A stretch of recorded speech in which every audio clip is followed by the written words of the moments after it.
Salut tout le monde, c'est Argenta et aujourd'hui je reviens pour une nouvelle vidéo.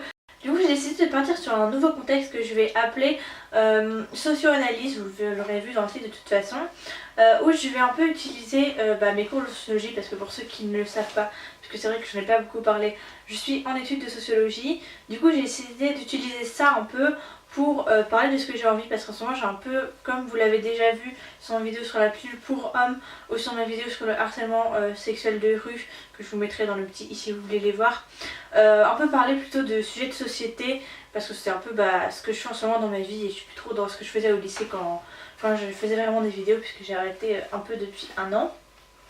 Et du coup c'est un principe où je vais utiliser soit des sujets d'actualité ou alors des sujets qui me semblent importants au moment présent, et utiliser mes cours de socio quand je le peux, ou alors tout simplement ce que je sais en général pour en parler de façon plus précise. Du coup aujourd'hui je voulais revenir sur la polémique homo vs gay.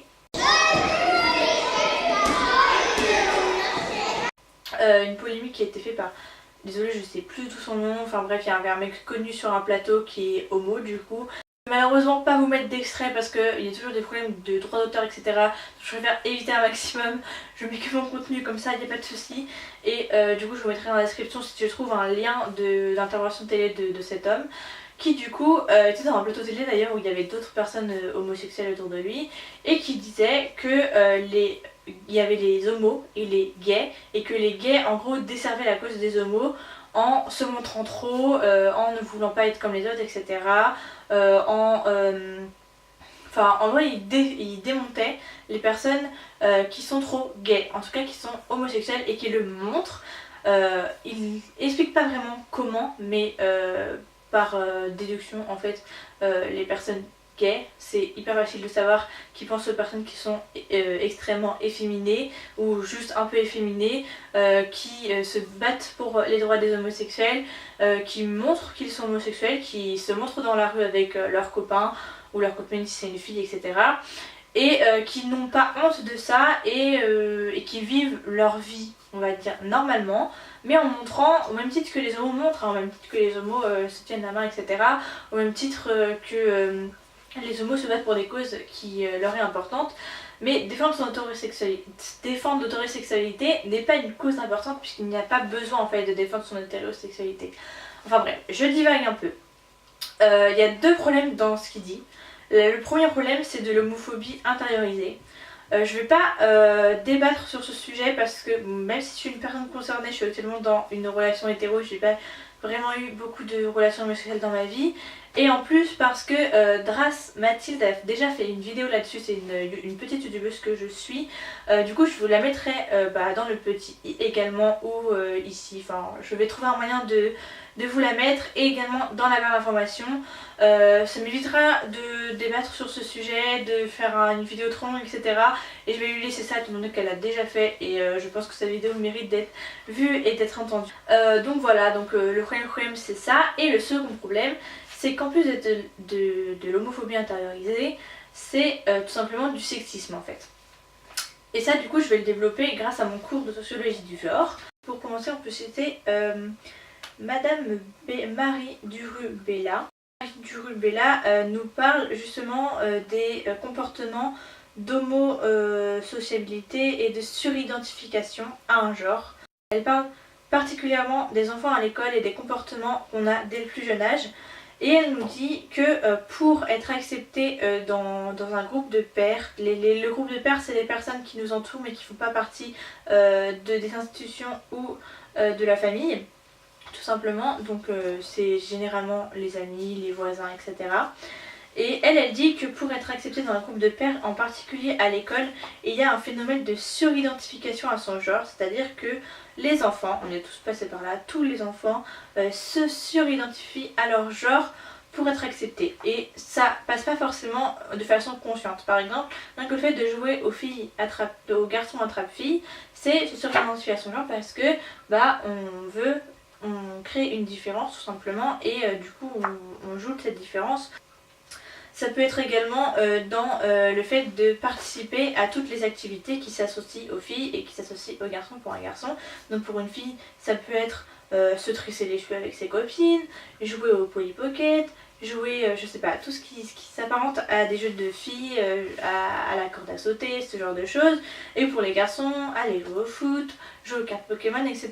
Et il y a du coup, dès le plus jeune âge, une série de notifications et les personnes, surtout les garçons d'ailleurs, qui transgressent ces règles-là, donc des garçons qui jouent aux jeux de filles ou des filles qui jouent aux jeux de garçons, même si chez les filles c'est peu accepté, sont souvent exclus en fait d'une manière ou d'une autre, ou moqués des autres enfants parce qu'ils ne correspondent pas au genre qui leur est assigné. Et du coup, on a le texte de Isabelle Claire, La PD, la pute et l'ordre hétérosexuel, qui nous parle de ça en nous prenant du coup un peu ce que j'ai dit tout à l'heure, en disant que dans la norme, l'homme est associé à la virilité et la femme à la vertu, et donc on doit rester, donc elle appelle ça le repli homolatique, rester dans ces normes là pour éviter les violences qui déclenchent une déviance. Donc en fait, non, pour éviter les violences que déclenche une déviance. C'est-à-dire que ne pas être un homme viril ou ne pas être une femme vertueuse, c'est être déviant et c'est s'exposer à des violences. Et c'est exactement ce qui se passe aujourd'hui. Donc on a du coup, mais ça c'est un peu ce que je disais avant, donc je vais pas débattre énormément là-dessus. Marie Dujoux, Bella et Isabelle Claire du coup nous parlent de ces stéréotypes, donc homme viril, femme vertueuse, et de la self-identification qu'on fait depuis tout petit. Et du coup, pourquoi j'associe ça aux mauvaises gays? Parce que les gays du coup efféminés justement transgressent ces règles là, parce qu'ils font des choses d'habitude associées aux femmes. Donc il y a aussi ce rejet en fait dans ce que dit la personne là sur le plateau télé, c'est qu'en fait on a le droit d'être homo si on reste dans toute la, si on reste dans le système hétéronormé en fait, parce que on doit être homo, mais faire semblant de ne pas l'être. Être une personne normale, être un homme normal, être viril et être... je suis un homme viril, homosexuel, j'aime les hommes, mais je ne fais pas les choses des femmes en gros. Et vous allez me dire c'est peut-être tiré par les cheveux, mais en fait c'est exactement ce qu'il veut dire. Et c'est exactement ce que pensent beaucoup de personnes qui parlent de que les gays ou que les personnes efféminées desservent la cause des homosexuels. Pas du tout en fait, ces personnes là juste vivent leur vie comme elles ont envie. Et il y a aussi des personnes efféminées qui ne sont pas homosexuelles d'ailleurs, parce que aujourd'hui les stéréotypes de genre, tout ce qui est associé au genre, etc., et ce qu'on attend de nous est de plus en plus cassé on va dire, mais pas totalement. Enfin on va pas dire que parce qu'une personne casse le stéréotype est bien accueillie et vit sa meilleure vie. Non. Des personnes, oui, vivent leur meilleure vie. Par contre, c'est pas vrai que toutes ces personnes-là ne sont pas harcelées dans la rue, ne sont pas attaquées, même pas dans la rue, dans leur vie de tous les jours, moquées, etc. Donc, oui, notre société évolue. Il y a des gens qui cassent les stéréotypes et c'est très très bien. Le but final, c'est qu'il n'y ait pas de capacité, de choses qui soient associées à un genre, etc. Mais ces personnes-là sont discriminées dans la vie de tous les jours. Donc c'est pour ça que le monsieur pense que les personnes qui se revendiquent gays desservent la cause en partie. Du coup, c'est du sexisme en fait. Parce que il est en train de dire que si ça lui va pas, c'est parce que ça ressemble trop à une femme. Et du coup, il démontre en fait, il descend l'image de la femme. Donc c'est ultra sexiste. Deuxième chose que je voulais parler, c'est du coup, j'en ai un petit peu parlé, j'ai déjà utilisé le mot, c'est le terme d'hétéronormativité. Aujourd'hui, on vit dans une société d'hétéronormativité, c'est-à-dire où l'hétérosexualité est la normalité. Ça se voit d'énormément de manières. Ça commence par les médias et tout ce qui est le visuel, tout simplement dans tout ce qui est séries, publicité, cinéma, représentation visuelle de tout genre, donc ça peut être les publicités, mais ça peut être même une affiche pour une pièce de théâtre, quand on regarde tous les livres qui existent, tout en fait, toutes les pratiques culturelles, en fait, tout ce qui est accré à la culture et accru au visuel, parce que la publicité c'est pas forcément le visuel, donc ça peut être aussi dans les magasins, etc. On a une représentation largement majoritaire de l'hétérosexualité, et lorsqu'on essaye d'ailleurs d'avoir des représentations homosexuelles, très souvent c'est réprimé. Je vais prendre pour exemple les affiches. Alors je sais pas si ça a été fait dans toute la France comme ça, mais en tout cas moi j'habite dans les Pays de la Loire et je sais que ça a été pareil au moins dans tout le Maine-et-Loire. Il y a un jour des affiches d'une campagne contre le sida qui ont apparu dans la ville partout. on voyait du coup deux personnes homosexuelles se faire un câlin, il n'y a même pas un bisou, enfin juste une personne avec une autre personne devant qui se tenait comme ça, et il y avait marqué en gros en amour tu fais ce que tu veux mais tu te protèges, donc ce qui sous-entendait des fois des pratiques de sodomie etc, mais rien vraiment de choquant et qu'un enfant ne pourrait pas deviner d'ailleurs de quoi on parle. Si on peut prendre, si on va par là, dans ce cas là les pubs pour lingerie etc peuvent également être choquantes. Il y a énormément de publicités qui font référence au sexe et des fois de façon très visuelle qu'un enfant peut comprendre d'ailleurs. Et là ce n'était pas le cas, et enfin on ne pouvait déjà pas le reconnaître, et même si on pouvait, peu importe, et bien cette publicité a été interdite et retirée au bout de 2 jours.